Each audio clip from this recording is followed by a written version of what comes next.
Hello, നമുക്കൊരു ചോറ് ഇഡ്ഡലി ഉണ്ടാക്കിയാലോ? ചോറ് ഇഡ്ഡലി ഉണ്ടാക്കാൻ വേണ്ടിയിട്ട് ബാക്കി വന്ന ചോറ്, ഇഞ്ചി, പച്ചമുളക്, കറിവേപ്പില, പിന്നെ റവ, തൈര്. ഇതാണ് കേട്ടോ മെയിൻ സാധനങ്ങൾ. പിന്നെ ക്യാരറ്റ്, സവാളയൊക്കെ ഉണ്ടെങ്കിൽ ഇടാം കേട്ടോ. പിന്നെ ഉപ്പ് വേണേ.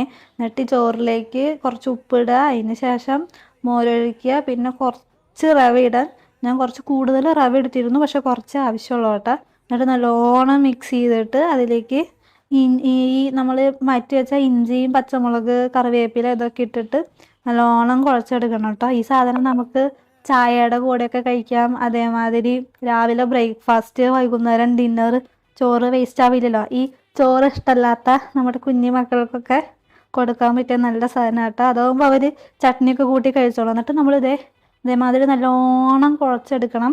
എന്നിട്ട് ഇതേമാതിരി ബോൾ പോലെ ആവുന്നുണ്ടോ എന്ന് നോക്കുക. എന്നിട്ട് ഒന്നും കൂടി നല്ലോണം മിക്സ് ചെയ്തെടുത്തിട്ട് നമ്മൾ കയ്യിലൊക്കെ ഇങ്ങനെ വെച്ച് നമ്മൾ ചപ്പാത്തിക്ക് കയ്യിൽ വെച്ചിട്ട് പരത്തുമല്ലോ, അതേമാതിരി ഒന്ന് പരത്തി നമ്മുടെ ഇഡ്ഡലി പാത്രത്തിൽ ആവി കയറ്റാൻ വയ്ക്കണം കേട്ടോ.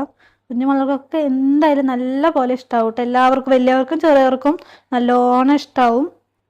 ആവി കയറ്റിയ ശേഷം നമ്മൾ ഈ കോഴിക്കട്ടയൊക്കെ വറുത്തെടുക്കില്ലേ, അതേമാതിരി കോഴിക്കട്ട വറുത്തെടുക്കണ മാതിരി ഒന്ന് വറുത്തെടുത്തിട്ട് കഴിച്ചാൽ നല്ല ടേസ്റ്റാണ്. എല്ലാവരും ട്രൈ ചെയ്തു.